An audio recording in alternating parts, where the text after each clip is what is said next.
ఒకసారి సెక్రటేరియట్ దగ్గర నుంచి సాదిక్ లైవ్ లో సిద్ధంగా ఉన్నారు. అలాగే హెచ్ఎండివి కమాండ్ కంట్రోల్ రూమ్ దగ్గర నుంచి ఏపీ బ్యూరో చీఫ్ అయిన ఈశ్వర్ గారు లైవ్ లో సిద్ధంగా ఉన్నారు. ముందుగా ఒకసారి ఈశ్వర్ దగ్గరికి వెళదాం. ఈశ్వర్, చూస్తున్నాం మొత్తానికి 73 రోజులు రెండు తెలుగు రాష్ట్రాల్లో ఉన్న రాజకీయ నాయకుల భవితవ్యం తేలడానికి 73 రోజులు ఓవరాల్ గా కనబడుతోంది. ఎందుకంటే మే 23న ఎన్నికల విడుదల అనేది ఉంటుంది. అయితే 11 తొలి విడతలోనే ఉండడం వల్ల 11వ తేదీకి ఖచ్చితంగా 31 రోజుల సమయం కనబడుతుంది. పోలింగ్ తర్వాత 42 రోజుల గడువు, మొత్తానికి 73 రోజుల గడువు అయితే కనబడుతోంది. ఇంతకు ముందే మనం వినయ్తో కూడా మాట్లాడాం.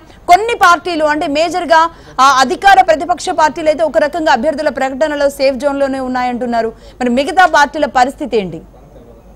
ఆంధ్రప్రదేశ్కి సంబంధించి మాత్రం ఈ ఎన్నికలు చూస్తే ఇది ఊహించని పరిణామంగానే చెప్పుకోవచ్చు. అంటే మొదటి ఫేజ్లోనే ఉండొచ్చే అవకాశం ఉందని ఊహించినప్పటికీ ఈ ఒక్కసారిగా ఏప్రిల్ 11 అయినా సరే కేవలం నెల రోజులు మాత్రమే ఉంది. అందులో 15 రోజుల పాటు ఈ నామినేషన్ల ప్రక్రియ, ఈ నెల 25 వరకు నామినేషన్ల ప్రక్రియ ఉండే అవకాశం ఉంది. ఇప్పటికే అన్ని రాజకీయ పార్టీలకు సంబంధించి చాలామంది నాయకులు అలకపాన్పై ఉన్నారు, చాలామంది నేతలు డార్క్లో ఉన్నారు. వాళ్ళకి టికెట్ రాలేదని చెప్పి కావచ్చు, లేకపోతే పార్టీ వాళ్ళని కన్సిడర్ చేయలేదన్నట్టుగా ఇతర పార్టీల వైపుకి వెళ్లే ప్రయత్నంలో వాళ్ళు బిజీగా ఉన్నారు. సో ఇట్లాంటివన్నీ ఒక కీలకమైన దశకి చేరుకోవాల్సిన అవసరం ఉంది. అన్ని పార్టీలు వీటిని ముందు పరిష్కరించుకోవాల్సిన అవసరం చాలా స్పష్టంగా కనిపిస్తోంది. తెలుగుదేశం పార్టీకి వచ్చేసరికి మొదటిసారిగా నాయకత్వ మార్పిడి తర్వాత ఎన్టీఆర్ నుంచి చంద్రబాబు పార్టీని హ్యాండ్ ఓవర్ చేసుకున్న తర్వాత తొలిసారిగా ఏ పార్టీతో పొత్తు లేకుండా మొదటిసారిగా టీడీపీ ఎన్నికలకు పోతున్న నేపథ్యంలో చాలా కీలకమైన ఎన్నికలుగా వాళ్ళు భావిస్తున్నారు. అలాగే వైసీపీ కూడా చాలా బలమైన ప్రతిపక్షంగా ఉండడంతో ఆంధ్రప్రదేశ్లో మాత్రం చాలా ప్రతిష్టాత్మకంగా చాలా అత్యంత ఖరీదైన ఎన్నికలుగా జరిగే అవకాశం ఉంది. ఒక్క ఏపీలో మాత్రమే చూస్తున్నాం అసెంబ్లీ లోక్సభ రెండు కలిపి తొలి విడతలోనే అయిపోవడాన్ని పార్టీలు ఏ విధంగా చూస్తాయంటారు ఈశ్వర్?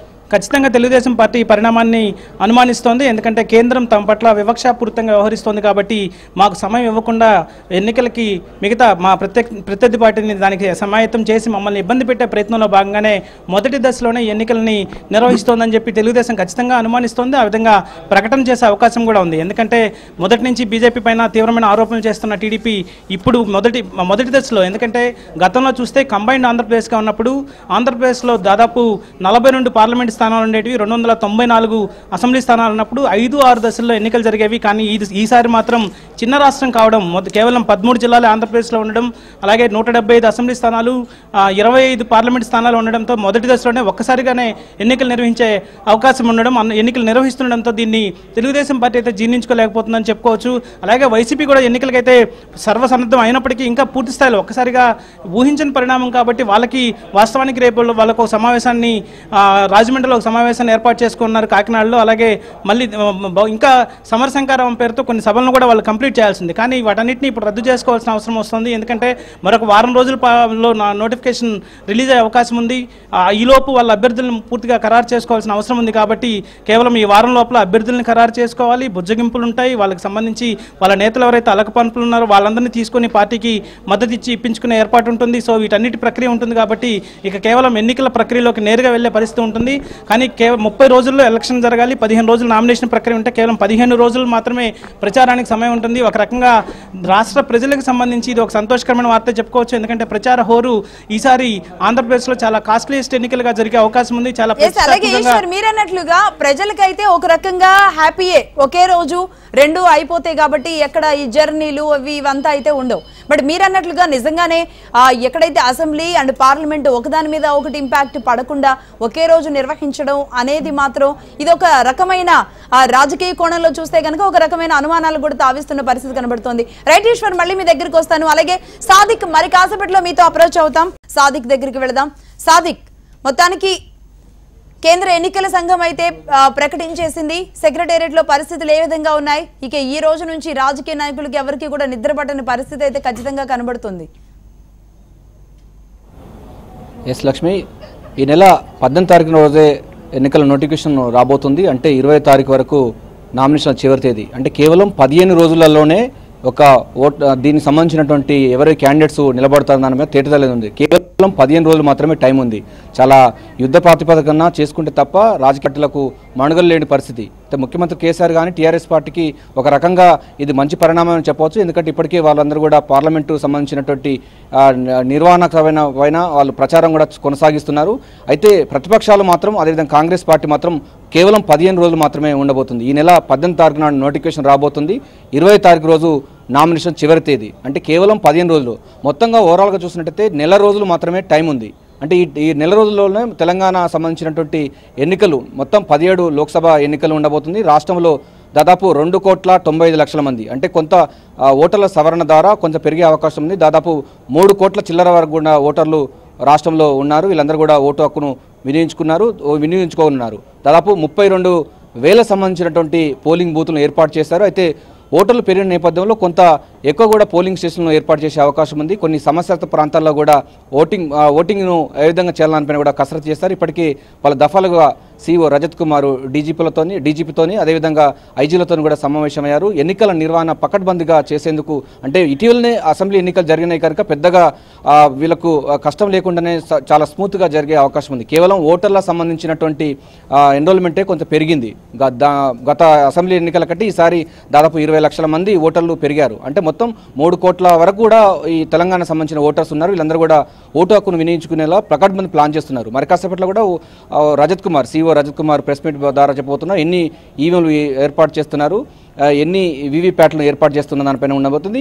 ఈ ఎన్నికల నిర్వహణ కోసం ఇప్పటికే 350 కోట్ల వరకు కూడా ప్రభుత్వం కావాలని, అంటే ఈ సీఓ కావాలని కూడా ప్రభుత్వానికి నివేదించారు. దాంట్లో 110 కోట్లు కూడా మంజూరయ్యాయి. 110 కోట్ల ద్వారా మొత్తం కూడా ఈవీఎంలు కానీ వివిధ వీవీప్యాట్లు కానీ పోలింగ్ సంబంధించినటువంటి ఏర్పాట్లన్నీ కూడా సిద్ధం చేశారు. మరికొంత కూడా, అంటే ఎన్నికల షెడ్యూల్ వచ్చిన నేపథ్యంలో మరికొద్ది రోజుల్లోనే మిగతా సంబంధించిన అమౌంట్ కూడా ఉండబోతుంది. ట్రైనింగ్ క్లాసులు చూసినట్టయితే మొత్తం 17 పార్లమెంటు నియోజకవర్గాలకు గాను మొత్తం 119 అసెంబ్లీ స్థానాల్లో కూడా డీఓలు కానీ ఎలక్షన్ సంబంధించినటువంటి వాళ్ళ అధికారులతో కూడా పలు దఫాలుగా చేశారు. అంటే అసెంబ్లీ ఎన్నికల్లో కొంత సాంకేతిక సమస్యలు వచ్చాయి. ఈసారి అటువంటి సమస్యలు రాకుండా అదేవిధంగా గ్రీవెన్స్ సెల్ను ఒక ఏర్పాటు చేయాలి. చునావ్ పాఠశాలని ఎలక్షన్ పాఠశాలను ఏర్పాటు చేసింది కూడా ఎలక్షన్ కమిషన్. ప్రధానంగా ఎవరికైనా రజత్ కుమార్ మీడియాతో మాట్లాడే అవకాశాలు ఎప్పుడు కనబడుతున్నాయి?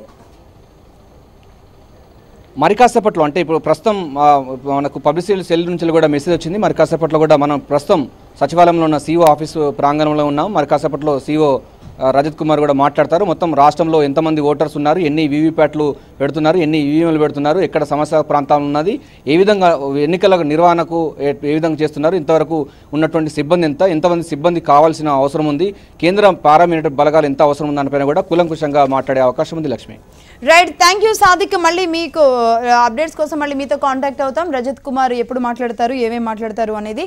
రైట్, ఇక ఒకసారి టీఆర్ఎస్ భవన్ దగ్గరికి వెళదాం. అక్కడ నుంచి ఏవై స్వామి లైవ్ లో సిద్ధంగా ఉన్నారు. స్వామి, ఎప్పుడైతే అసెంబ్లీ ఎన్నికలు అయ్యాయో అప్పటి నుంచే కేటీఆర్ తన పూర్తి బాధ్యతను కూడా భుజాల మీద వేసుకొని తిరుగుతున్న పరిస్థితి అయితే కనబడుతోంది. మొత్తం ఇక్కడ టీఆర్ఎస్ 16 స్థానాలు క్లీన్ స్వీప్ చేయాల్సిందే విత్ ఎంఐఎం అనేది ఎక్కడికక్కడ చెబుతూ వెళ్తున్నారు. బట్ అయితే ఎప్పుడైతే ఇప్పుడు షెడ్యూల్ వచ్చిందో అభ్యర్థులని ఏ రోజు ప్రకటించే అవకాశాలు కనబడుతున్నాయి టీఆర్ఎస్ నుంచి? అసలు టీఆర్ఎస్ భవన్ దగ్గర పరిస్థితి ఎలా ఉంది? ఎవరైనా లీడర్లు అక్కడికి వచ్చి వెళ్తూ ఉన్నారా? లక్ష్మి, ఇప్పటికే సార్వత్రిక ఎన్నికల నోటిఫికేషన్ రావడంతో ముందు నుంచే టీఆర్ఎస్ పార్టీ మొత్తం లోక్సభ ఎన్నికలకు కసరత్తు చేస్తూ పోతుంది. ఈ నెల 6వ తేదీ నుంచి TRS party working president KTR ఒక్కొక్క లోక్సభ నియోజకవర్గ సన్నాహక సమావేశాలు ఏర్పాటు చేస్తున్నారు. ఒక్కొక్క ఎంపీ స్థానంలో ఉన్నటువంటి అన్ని ఎమ్మెల్యే అభ్యర్థులందరితో ఆ నియోజకవర్గాలుగా క్రియాశీల కార్యకర్త నాయకులతోటి సన్నాహక సమావేశాలు ఏర్పాటు చేస్తూ పార్టీ నాయకత్వాన్ని కూడా యావత్తు ఎన్నికల కోసం సంసిద్ధం చేయడం కోసం ప్రయత్నం చేస్తున్నారు. తెలంగాణలో ఉన్నటువంటి 17 లోక్సభ స్థానాల్లో ఒక హైదరాబాద్ ఎంఐఎంకి వదిలిపెడితే మిగతా 16 స్థానాల్లో టీఆర్ఎస్ పార్టీ ఖచ్చితంగా గులాబీ జెండా ఎగరవేయాలనే ఒక ఉద్దేశంతో ఇప్పటికే పెద్ద ఎత్తున కూడా సన్నాహకంగా ఏర్పాటు చేసుకుంటూ ముందుకు పోతున్నారు. టీఆర్ఎస్ పార్టీ వర్కింగ్ ప్రెసిడెంట్గా కేటీఆర్కు అవకాశం ఇచ్చిన తర్వాత పూర్తిస్థాయిగా బాధ్యత నిర్వహిస్తూ జిల్లాల వారీగా ఈ సన్నాహక సమావేశాల్లో పాల్గొనడానికి బయలుదేరినారు. ఇప్పటికే కరీంనగర్లో ప్రారంభమైనటువంటి సన్నాహక సమావేశాలు అటు వరంగల్, భువనగిరి, ఇటు మెదకు, ఇటు మల్కాజ్గిరి, నాగర్ కర్నూలు, చేవెలతోటి ఇది 7 లోక్సభ నియోజకవర్గాల వారిగా సన్నాహక సమావేశాలు ముగిశాయి.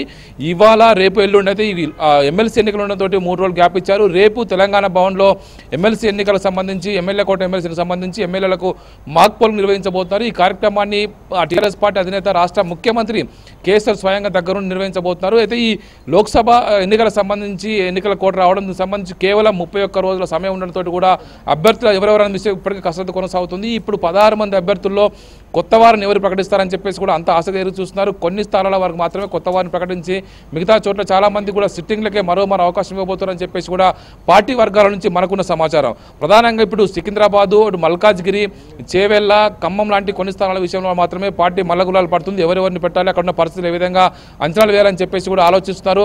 మనకున్న సమాచారం ప్రకారం ఇప్పటికే మల్కాజ్గిరి నుంచి మరి రాజశేఖర్ రెడ్డి, అదేవిధంగా మరోవైపు నవీన్ రావు లాంటి పేర్లు పరిశీలిస్తున్నారు. సికింద్రాబాద్ స్థానం నుంచి ఇప్పటికైతే బీజేపీ సిట్టింగ్ స్థానం ఉంది.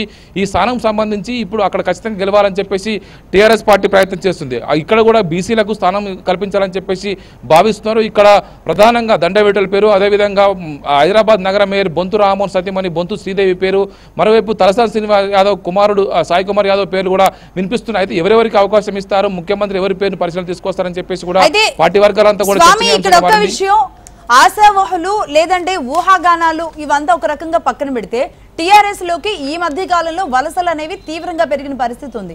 నిజంగా ఖచ్చితంగా చెప్పాలంటే పార్టీలు ఇప్పుడు సమయం లేదు మిత్రమా అనుకోవాల్సిన పరిస్థితి ఉందేమో. ఎందుకంటే 7 నుంచి 15 రోజుల సమయం మాత్రమే ఉంది నామినేషన్ దాఖలు చేయడానికి. బట్ ఈ పరిస్థితుల్లో నిజంగానే టీఆర్ఎస్ పార్టీకి ఏమైనా ప్రెజర్ ఉండే అవకాశం ఉందా? ఆశావహులు అనేది మిగతా పార్టీల నుంచి వచ్చే వాళ్ళు ఏమైనా ప్రెజర్ పెట్టే అవకాశాలు ఉన్నాయా?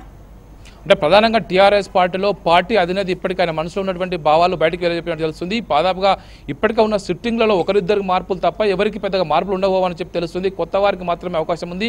రేపెల్లుండి తెలంగాణ భవన్లో వరుస కార్యక్రమాల్లో కేసీఆర్ పాల్గొనబోతున్నారు. కాబట్టి ఈ 1-2 రోజుల్లోనే అభ్యర్థుల పేర్లు ఖచ్చితంగా ఖరారు చేసే అవకాశం ఉంది. ముందస్తుగానే ఎన్నికలకు ఏ విధంగా అయితే మొన్న అసెంబ్లీ ఎన్నికలకు ఏ విధంగా అయితే ముందస్తుగా ప్లాన్డ్గా ముందుగానే వెళ్లారో, అందరు అభ్యర్థుల పేరు ముందుగా ప్రకటించేలా వెళ్లారో, ఇప్పుడు లోక్సభ ఎన్నికలకు కూడా ముందస్తుగానే అందరి పేరు ప్రకటించారు. విషయం క్లారిటీ, కేసీఆర్ కూడా రాజీనామా చేసి తాను కూడా దిగవచ్చు ఈసారి లోక్సభ ఎన్నికల్లో అంటున్నారు. ఒకవేళ అదే పరిస్థితి తలెత్తే అవకాశాలు ఎంతవరకు కనబడుతున్నాయి? అంటే ఇప్పటివరకు అయితే కేసీఆర్ రాష్ట్ర ముఖ్యమంత్రి కొనసాగుతున్నారు. ఆయన అవసరం రాదు అని చెప్పేసి కూడా పార్టీ వర్గాలు భావిస్తున్నాయి. ఒకవేళ ఢిల్లీలో కనుక టీఆర్ఎస్ పార్టీ 16 లోక్సభ స్థానాలు గెలుపొంది, అదేవిధంగా కేంద్రంలో కీలకంగా అయితే తనకు కీలకమైన పదవులు ఏమైనా వస్తే మాత్రమే ఇక్కడ నుంచి వెళ్తారని చెప్పేసి కూడా పార్టీ వర్గాలు భావిస్తున్నాయి. ఆయన లోక్సభ బరిలోకి దిగుతారా దిగరనే విషయం మాత్రం పార్టీ వర్గాలు ఎవరు కూడా స్పష్టం చేయట్లేదు. ఆయన రాష్ట్ర ముఖ్యమంత్రిగా ఉన్నారు కాబట్టి ఇప్పుడున్న పరిస్థితుల్లో ఆయన రాజీనామా చేసి లోక్సభ బరిలోకి దిగుతారా లేదన్నది కూడా పార్టీ వర్గాలు ఎవరు ధృవీకరించట్లేదు. అది కేవలం కేసీఆర్ స్వయంగా చెప్పే అవకాశం ఉంది. రేపు ఎల్లుండి పార్టీ కీలక సమావేశాలు ఏవైతే తెలంగాణ భవన్ నిర్వహించబోతున్నారో ఈ సమావేశంలో పార్టీ అభ్యర్థుల పేరుతో పాటు తాను భవిష్యత్తు ఏం చేయబోతున్న విషయం కూడా ముఖ్యమంత్రి స్వయంగా కేసీఆర్ ప్రకటించే అవకాశం ఉంది. ఇప్పటికే పార్టీ వర్కింగ్ ప్రెసిడెంట్ కేటీఆర్ కు పూర్తి స్థాయి బాధ్యతలు అప్పచెప్పిన తర్వాత ఎన్నికలకు సంబంధించి ఆయన దగ్గరుండి అన్ని వ్యవహారాలు చూస్తున్నారు. పూర్తి స్థాయిగా అందరినీ గెలిపించుకొచ్చే బాధ్యత కూడా ఆయన మీద భుజాల మీద పెట్టడం జరిగింది. ఈ రోజు కూడా ఆ ఎంఐఎం పార్టీ తమ మిత్రపక్షం ఏదో చెప్తున్నారో ఎంఐఎం పార్టీతో అధినేత అసదుద్దీన్ ఓవైసీతో కూడా ఈరోజు కేటీఆర్ సమావేశం కావడం జరిగింది. ఈ మొత్తానికి ఎన్నికలకు సంబంధించినటువంటి అన్ని వ్యవహారాలు కూడా ఇప్పుడు కేటీఆర్ స్వయంగా చూస్తున్నారు. కేసీఆర్ ఏదైతే ఆదేశిస్తున్నారో దాన్ని ఖచ్చితంగా తూచ తప్పకుండా కేటీఆర్ అమలు చేయడం కోసం ముందుకు వెళ్తున్నారు. ఎందుకంటే అసెంబ్లీ విషయంలో మాత్రం ఒక స్ట్రాటజీని ఫాలో అయింది టీఆర్ఎస్. దాదాపుగా ఒక 5 స్థానాలు మినహాయిస్తే అన్ని చోట్ల కూడా సిట్టింగ్లకే మరి పరిస్థితి వాళ్ళకే కూడా ప్లేస్ ఇవ్వడం జరిగింది. బట్ ఇప్పుడు మరి లోక్సభ ఎన్నికల్లో 11 మంది ఎవరైతే ఉన్నారో వాళ్ళకే అవకాశం మళ్ళీ వస్తుందా లేదంటే కొత్త ముఖాలను చూస్తామా అనేది సందిగ్ధంగా ఉంది. మళ్ళీ మీ దగ్గరికి వస్తాను స్వామి అప్డేట్స్ కోసం. థ్యాంక్